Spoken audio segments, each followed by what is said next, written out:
আমাৰ জীৱনত ঘটি যোৱা কিছুমান ঘটনা বা কিছুমান কথা পাহৰিব নোৱাৰি, কিন্তু এটা কথা ঠিক যে আমি সেই ঘটনা বা সেই কথাৰ পৰা বহু কথাই শিকিব পাৰোঁ। আমি জানো যে মানুহৰ ইচ্ছা অনুযায়ী জীৱন অতিবাহিত কৰা সম্ভৱ নহয়, কিয়নো জীৱনলৈ অহা সুখ দুখ আহিবই, কিন্তু এয়া চিৰস্থায়ী নহয়। সেয়ে জীৱনৰ ভাল সময়খিনিক উপভোগ কৰা উচিত। আমাৰ ভিডিঅ'টোত কোৱা কথাখিনি যদি আপোনাৰ ভাল লাগে, তলৰ শ্বেয়াৰ বটনত ক্লিক কৰি আপোনাৰ বন্ধু বান্ধৱীলৈ শ্বেয়াৰ কৰি দিব। মানুহে মোৰ বিষয়ে কি ভাবে মই নাজানো, কিন্তু এটা কথা জানো, জীৱনটো নিজৰ, গতিকে মই নিজৰ মতেই চলিম। জীৱনৰ আটাইতকৈ কঠিন কাম হৈছে নিজক সংশোধন কৰা, আৰু আটাইতকৈ সহজ কাম হৈছে আনক সমালোচনা কৰা। জীৱনটো আচলতে সৰল, আমিহে ইয়াক খুতুৰি থাকি জটিল বনাই পেলাওঁ। পৃথিৱীত দুজন মানুহৰ সংখ্যা সকলোতকৈ কম, সত্যবাদী আৰু প্ৰতিবাদী। মনত ৰাখিবা, পানীতকৈ চাহৰ মিঠা বেছি, তথাপি পানীয়েহে পিয়া গুচাব পাৰে। গুণতকৈ ৰূপৰ জিলিকনি বেছি, কিন্তু গুণেহে মানুহক মহান কৰে। এটা বয়সৰ পাছত ৰাতিপুৱা সোনকালে উঠিবলৈ এলাৰ্ম নালাগে, কাৰণ ঘৰ আৰু জীৱনৰ দায়িত্বইহে ৰাতিপুৱা সোনকালে উঠাই দিয়ে। পৃথিৱীত সকলোতকৈ ডাঙৰ ডাষ্টবিন হ'ল মানুহৰ মন। এই মনটো পৰিষ্কাৰ ৰাখিলে গোটেই পৃথিৱী পৰিষ্কাৰ হৈ থাকে। চিন্তাই ৰাতি দেৰিলৈকে জগাই ৰাখে, কিন্তু দায়িত্বই ৰাতিপুৱাই সোনকালে উঠাই দিয়ে। কোনোবাই হয়তো ঠিকেই কৈছিল, দুখীয়াই কেৱল সপোন দেখিবহে পাৰে, পূৰণ কৰিব নোৱাৰে। সুন্দৰ চেহেৰাৰ বাবে বৰ বেছি অহংকাৰ নকৰিব, কাৰণ তোমাৰ মৃত্যুৰ পিছত তোমাৰ নিথৰ দেহটো চুই সকলোৱে হাত ধুব। জীৱনত ভাগৰি পৰো কেতিয়াবা নিজৰ লগত, কেতিয়াবা সময়ৰ লগত, কেতিয়াবা ভাগ্যৰ লগত, আৰু কেতিয়াবা সম্পৰ্কবোৰৰ লগত। মধ্যবিত্তৰ হাজাৰ সপোন আশা মনত, দুচকুৰ টোপনি খুব কমেই আছে।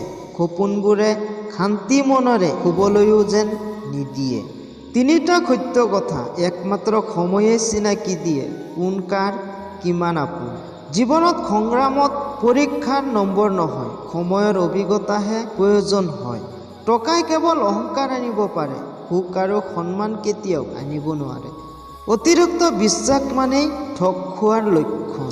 ধুনীয়া চেহেৰাই এজন লোকৰ ব্যক্তিগততা প্ৰকাশ কৰে, কিন্তু এটা ধুনীয়া মনে সহস্ৰাধিক লোকৰ হৃদয় স্পৰ্শ কৰে। অভাৱে ৰাতি সাৰ থাকিবলৈ বাধ্য কৰে, আৰু ঘৰৰ দায়িত্বই ৰাতিপুৱা সোনকালে উঠাবলৈ বাধ্য কৰে। কোনোবাই ধনী হ'ব বিচাৰে, কোনোবাই ধুনীয়া হ'ব বিচাৰে, কোনোবাই জনপ্ৰিয় হ'ব বিচাৰে, কিন্তু মই মাথো সুখী হ'ব বিচাৰোঁ।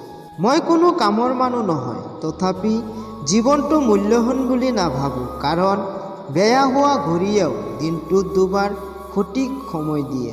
সহজতে যিটো বস্তু পোৱা যায় তাৰ মূল্য নাথাকে, যিটো বস্তু পাবলৈ বহুত পৰিশ্ৰম কৰিব লগা হয় তাৰ মূল্য বেছি। মাজে মাজে মনলৈ আহে অলপ স্বাৰ্থপৰ হোৱা দৰকাৰ, কাৰণ যিমান দেখিছোঁ সকলোতে স্বাৰ্থপৰ মানুহবোৰেই বেছি সুখী, আৰু নিস্বাৰ্থ মানুহবোৰৰ চকুত সদায় চকু পানী। মনতাৰ আশ্ৰয় লোৱা মানেই মানুহজনৰ দুৰ্বলতা নবুজায়। মনতা জীৱনৰ অসফলতা নহয়, ই ধৈৰ্যৰহে পৰিচয়। সকলোৰে জীৱনত দুখ কষ্ট সমস্যা থাকেই। এইবোৰক যদি আমি জীৱনটোক নতুনকৈ সজাবলৈ ভগৱানে দিয়া উপহাৰ বুলি ভাবোঁ, তেতিয়া হয়তো জীৱনটো বেছি জটিল নহ'ব। কাৰো অপেক্ষা নকৰিবা, তুমি যিমান ভাবা তাতোতকৈ বেছি দ্ৰুত গতিৰে জীৱনটো আগুৱাই গৈ আছে। জীৱনটোৱে তোমাক কথা দিয়া নাই যে তুমি যি বিচাৰিবা তাকে দিম বুলি। তোমাক যি দিয়া হৈছে, তোমাৰ যি আছে তাকে লৈ সুখী হ'ব পাৰিব লাগিব, কাৰণ তোমাৰ যি আছে সেয়া হয়তো আন বহুতৰে নাই। কেৱল উশাহ লৈ থাকিলেই জীয়াই থকা নুবুজায়, দুচকুত সপোন আৰু হৃদয়ত আশা থকাটো খুবেই প্ৰয়োজন। ইমান পঢ়া শুনা কৰি কি কৰিছে বুলি প্ৰশ্ন কৰাবোৰ মূৰ্খ, কাৰণ শিক্ষা অকল চাকৰিৰ বাবে নহয়, ভাল মানুহ হ'বলৈও শিক্ষাৰ প্ৰয়োজন। মানুহ ইচ্ছা অনুযায়ী জীৱন অতিবাহিত কৰা সম্ভৱ নহয়, কিয়নো জীৱনলৈ অহা সুখ দুখ আহিবই, কিন্তু এয়া চিৰস্থায়ী নহয়। সেয়েহে জীৱনৰ ভাল সময়খিনিক উপভোগ কৰা উচিত। অতীতত তুমি কি আছিলা, ভৱিষ্যতত তুমি কি হ'বা সেইটো আন মানুহৰ বাবে অৰ্থহীন। বৰ্তমান তুমি কি সেইটোহে তোমাৰ বাস্তৱ।